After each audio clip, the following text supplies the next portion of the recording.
வணக்கம். வணக்கம் வணக்கம் சொல்லுங்கள் சித்ரா சார்.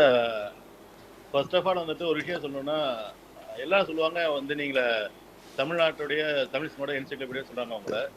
ஆக்சுவலி நான் வந்து இப்போ கல்ஃப்ல இருக்கப்போ நான் மலையாளம் சேனல்ஸ் பார்த்துட்டு இருக்கிறேன், அப்புறம் ஹிந்தி சேனல்ஸும் பார்க்குறேன். ஆனால் உங்க அளவுக்கு வந்துட்டு ஒரு இண்டஸ்ட்ரி பற்றி அவ்வளோ டீட்டெயிலாக தெரிஞ்சவங்க ரொம்ப கம்மி sir. So you can proudly feel that you are one among the India's film encyclopedia சொல்லலாம் சார் அவங்கள. இன்னொன்று வந்துட்டு நீங்கள் நிறைய ரெஜிஸ்டர் பண்ணிருக்கீங்க. இது வந்துட்டு ஃபியூச்சரில் வர மக்களுக்கு வந்துட்டு டெஃபினட்டாக ரொம்ப யூஸ்ஃபுல்லாக இருக்கும். ஒன்று. ரெண்டாவது வந்துட்டு இப்போ கோயிங் டு செல்வமணி சார்னா வந்துட்டு நிறையா ஃபில்ம் அந்த மாதிரி கான்டெம்பரரியான சுச்சுவேஷன்ஸ்லாம் எடுத்துகிட்டு ஃபில்ம் பண்ணியிருக்காரு அவர். இந்த புலன் விசாரணை, கேப்டன் பிரபாகரன் அதெல்லாம் விட்டா கூட இந்த ப்ரீடேட்டர்னு படம் வந்து ஹாலிவுட்டில் தமிழ் வந்து அசுரன் பண்ணப்போ வந்துட்டு நேரமாக அந்த மாதிரி கவனிக்கல யாருமே அது. ஆனால் வந்துட்டு it was one of the fantastic try அது. இன்னைக்கு வந்துட்டு அசுரன் பார்க்குறப்போ வந்துட்டு அந்த சமயத்தில் வந்து நமக்கு தமிழ் பெரிய விஷயம் சொல்றது.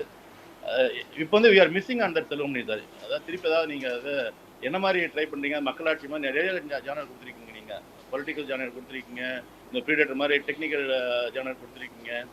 ஸோ கண்டெம்பரரியாக நிறைய சேலஞ்சஸ் எடுத்துருக்கீங்க நீங்கள். why don't you come up with any of the new challenges in this current era sir? நிச்சயமா கொஸ்டின் டு செல்வமணி சார் வந்துட்டு நம்ம கேள்விப்பட்டிருக்கோம் இந்த அவெஞ்சர்ஸ் மாதிரி நிறைய சூப்பர் ஹீரோஸ்லாம் வச்சுட்டு நிறைய ஹீரோஸ் ஒரே ஃபிலிம்ல இருக்கிற மாதிரி ஏன் டைரக்டர்ஸ் வந்துட்டு இப்போ நிறைய இப்போலாம் செல்வமணிங்க ஒரு பிராண்டாக இருக்குது சார். இப்போ இன்னைக்கு பார்த்தீங்கன்னா செல்வமணிங்க ஒரு பிராண்டு தான் தமிழ்நாட்டில் ஃபிலிம் இண்டஸ்ட்ரியில். ஸோ இப்போ நீங்கள் இல்லாட்டினா அப்புறம் ஐம் சாரி நான் ஒரு மாதிரி கான்ட்ரவர்சியாக கேட்கல நான். நீங்களோ இல்லாட்டினா சங்கர் சார், இப்போ வந்து இது மாதிரி லிங்குசாமி, இவ்வளோ ஒரு மாதிரி நிறைய ஹிட்ஸ் கொடுத்த டைரக்டர்ஸ்லாம் why don't you join together, not a kind of anthology? இப்போ சுயம் வர மாதிரி ஒரு மூவியில் வந்து எல்லா உங்களோட பங்கெடுத்த மாதிரி வந்துட்டு அப்படிதான் உங்களுக்கு பிளான் இருக்குதா? இல்லைன்னா அப்படி ஒன்றையும் ட்ரை பண்ணக்கூடாது. டெஃபினட்டாக அந்த மாதிரி வந்துட்டு ட்ரை பண்ணுறப்ப வந்துட்டு ஃபியூச்சரில் வந்துட்டு நிறைய பேருக்கு ஒரு மாதிரி ஐ ஓப்பனிங் இருக்க வாய்ப்பு இருக்குன்னு நினைக்கிறேன் சார். நான் எந்த ஊர்லேருந்து பேசுகிறீங்க நீங்கள்? நான் வந்துட்டு கார்த்திகேயன் சார், பஹ்ரைன்லேருந்து பேசுகிறேன் நான். Bahrain, right. ஆமாம் சார். கார்த்திக் ரொம்ப நன்றி உங்களுடைய இதுக்கு, உங்களோட அப்ரிசியேஷனுக்கு.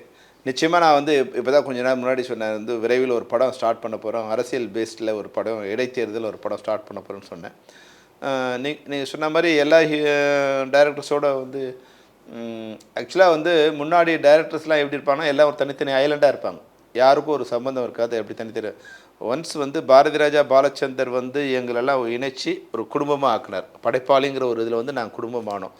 அப்போ தான் வந்து எங்களுக்கு ஒரு நெருக்கம். நாங்கள் வந்து ஒரு எல்லா டைரக்டரும் மாதம் ஒரு முறை எல்லோரும் சந்திப்போம், எல்லோரும் சந்தித்து இது பண்ணுவோம். இப்போ வந்து அது இல்லை.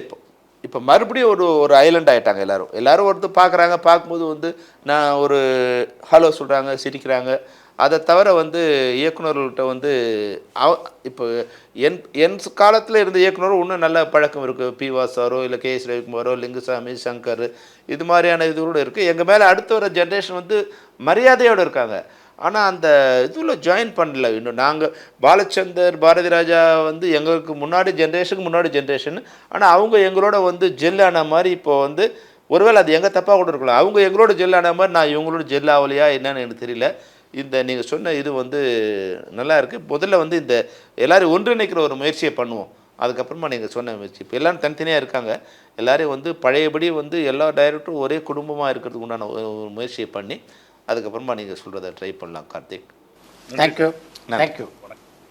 அதுக்கப்புறம் முக்கியமான பயணம் அப்படின்னா செல்வமணி ஒன்று வந்து தொழிலாளருடைய தலைவராக இந்த இத்தனை ஆண்டுகள் பயணம். அவங்களுடைய நம்பிக்கைக்குரிய தலைவராக இருக்கிறது அவ்வளோ எளிதான விஷயம் இல்லை. எப்படி இருக்குது அந்த பயண அனுபவம்? ரொம்ப சிரமம் சார், ரொம்ப சிரமமான விஷயம். வந்து என்னென்னா, நான் முதல்ல வந்து இவங்க அட்ராசிட்டி அப்படின்னு நினச்சோம். அப்புறம் இங்கே வரும்போது என்னென்னா, இது இல்லைன்னா இவங்க வாழவே முடியாதுங்கிற ஒரு இது வருது.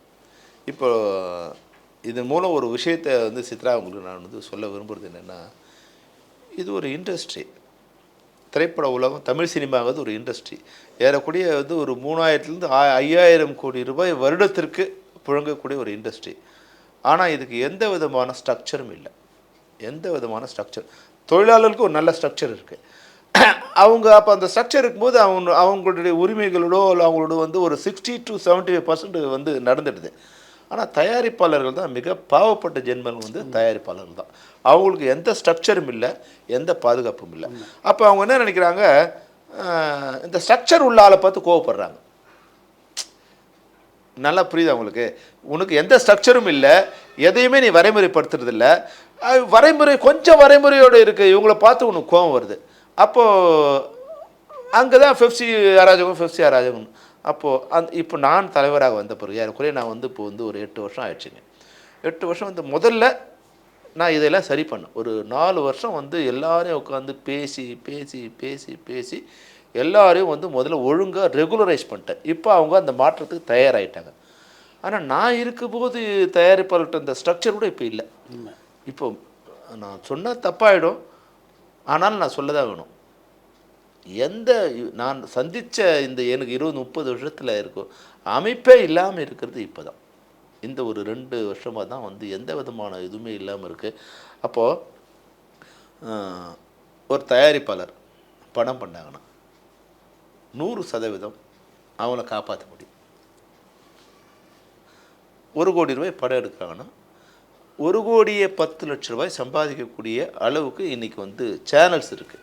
சேனல்ஸ் நான் டிவி சேனல் சொல்லலை, வருமானம் வரக்கூடிய வழிமுறை இருக்குது. அந்த வழிமுறையை கட்டமைக்கிறது தயாரிப்பாளர்கள் சேர்ந்து சங்கமாக சேர்ந்து கட்டமைக்கணும். அது அவங்க இது வரைக்கும் கட்டமைக்கலை. 100 வகையான வருமானம் வரக்கூடிய வாய்ப்பு. நீங்கள் 100% லாபம் வரக்கூடிய எல்லாத்தையும் தனியார் கொடுத்துட்டீங்க. எது கியூப் 100% வருமானம் வரக்கூடிய. இன்றைக்கி 30 லட்சம் டிக்கெட் புக் ஆகுதுன்னா 4.5 கோடி ரூபாய் இன்றைக்கி வந்து வருமானம் யாரோ ஒரு சாப்பிட்டுட்ருக்காங்க. யாரோ வந்து புக் மை ஷோவோ மேக் மை ட்ரிப்போ இல்லை தயார், இதெல்லாம் நிச்சயமான வருமானம் வரி. உங்களுடைய இன்றைக்கி உங்கள் படத்தை நீங்களே போட முடியல, உங்கள் பாட்டை நீங்களே போட முடியல, அதுக்கு 2 லட்ச ரூபா நீங்கள் கொடுக்கணும். நீங்கள் விற்றது 20,000 ரூபாய் தான் விற்றுருப்பீங்க.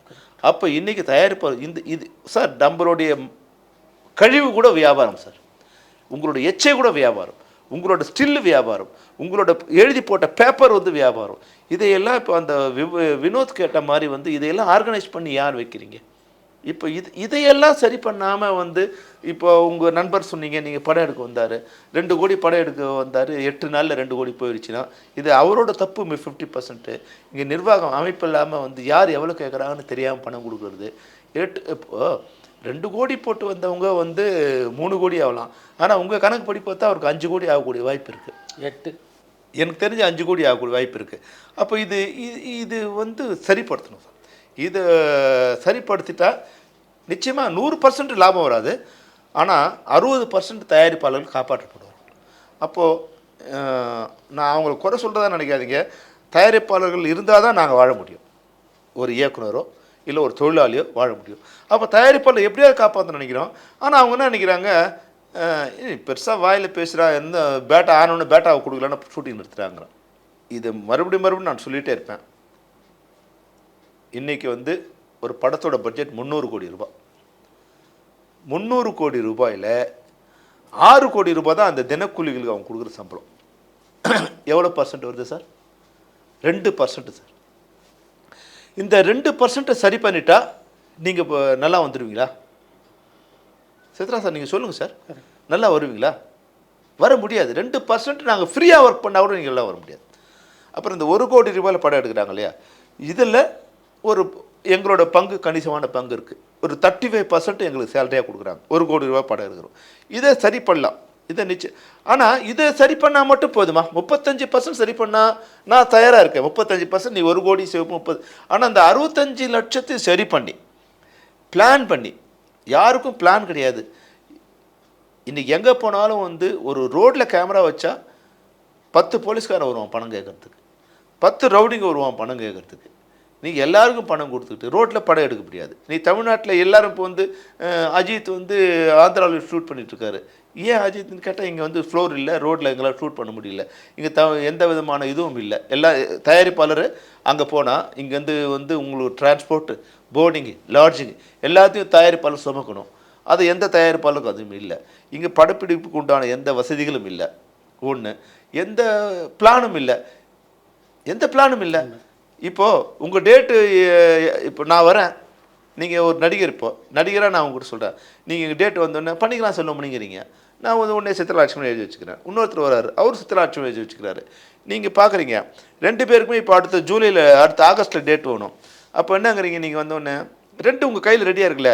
செல்வமணி உங்கள் சம்பளம் வந்து 1 லட்சம்னு வச்சுங்க, பேச்சுக்கு 1 லட்சமோ 5 லட்சம், 1 லட்சம்னு வச்சுங்களேன். செல்வமணி வந்து டேட்டு கொஞ்சம் கஷ்டமாக இருக்கும். அவங்க மேலே கொடுத்துருக்கோம் சார், சம்பளம் 5 ரூபா பரவாயில்லையா? 1 ரூபாயிலேருந்து 1.5 ரூபாய்லாம் இப்போ நீங்கள் கேட்குறதில்ல, நீங்கள் 5 ரூபா கேட்குறீங்க. எனக்கும் எந்த அறிவும் இல்லை. நீ வந்து நான் ஆகஸ்ட்டில் பண்ணாலும் அழிதான் போகிறேன், செப்டம்பரில் பண்ணாலும் அழிதான் போகிறேன். நீ இப்போ செப்டம்பர்லேயே பண்ணி தொலைச்சின்னா உனக்கு 1 லட்சத்தில் முடியும். உடனே நாளைக்கே ரிலீஸ் பண்ணுற மாதிரி நீங்கள் 5 லட்சம் ஓகேங்கிறீங்க. இங்கே 5 லட்சம் ஓகேன்னு சொன்ன உடனே அடுத்த ஆள் இருக்கான்ல, அவனோட சம்பளம் வந்து உங்களுக்கு கம்மியாக தெரியுது. அப்போ வந்து அவன் படத்துக்கு போக மாட்டேங்கிறீங்க. நான் சொல்ல சாதாரண லெவலில் இருக்கிறவங்கலேருந்து நான் ஆரம்பிக்கிறேன்.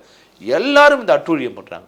நடிகர்லேருந்து, இயக்குனர்லேருந்து, கேமராமேன்லேருந்து, டெக்னீஷியன், ஆல் டெக்னீஷியன், அந்த ப்ரொடியூசர் வந்து சார் அதெல்லாம் நான் போய் சரி பண்ண முடியாதுல்ல.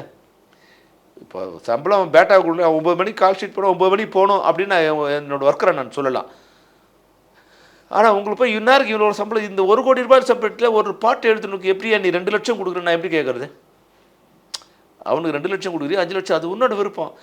நீ 1 கோடியில் படம் எடுக்கிறவன், நீ இது மாதிரி திறமையான இளைஞர்கள் கண்டுபிடிச்சி அதுலேருந்து சிறந்த பாடல் தேர்ந்தெடுத்து, அதுலேருந்து சிறந்த இசையமைப்பாளர் தேர்ந்தெடுத்து, அதுலேருந்து சிறந்த இயக்குனர் தேர்ந்தெடுத்து நீ பண்ணணும். உனக்கு லட்டு வேணும், ஆனால் நீ 1 கோடியில் படம் எடுக்கணும்னா அது லட்டு வாங்கணும் 5 கோடின்னு வச்சுங்களேன். இதுதான் இன்றைக்கி எல்லாரோட இது வந்து இதை வந்து யாருக்கு என்ன சம்பளம்னு வந்து எல்லாருக்கும் ஃபிக்ஸ் பண்ணுறேன் இல்லைங்களா? அது மாதிரி நீங்கள் ஃபிக்ஸ் பண்ணீங்க sir. A grade artist, B grade artist, C grade. நான் சொல்கிறது அஜித், விஜய், கமல் அதெல்லாம் விட்டுருங்க சார்.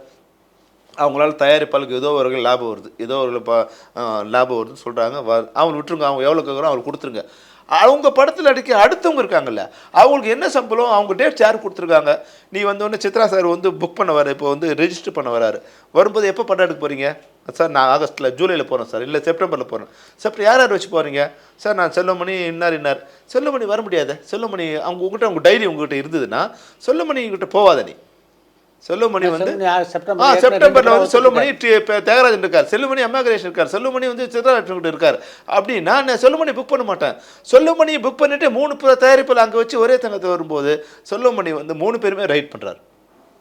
இதையெல்லாம் சரி பண்ணுங்க சொல்லி சொல்லி சொல்லி நான் டயர்டாகி விட்டுட்டேன். இந்த இவங்களை திருத்தவே முடியாது. நான் சூசைட் பண்ணி தான் சாவேன்னு வந்து நீங்கள் இது பண்ணால் என்னால் ஒன்றுமே பண்ண முடியும்.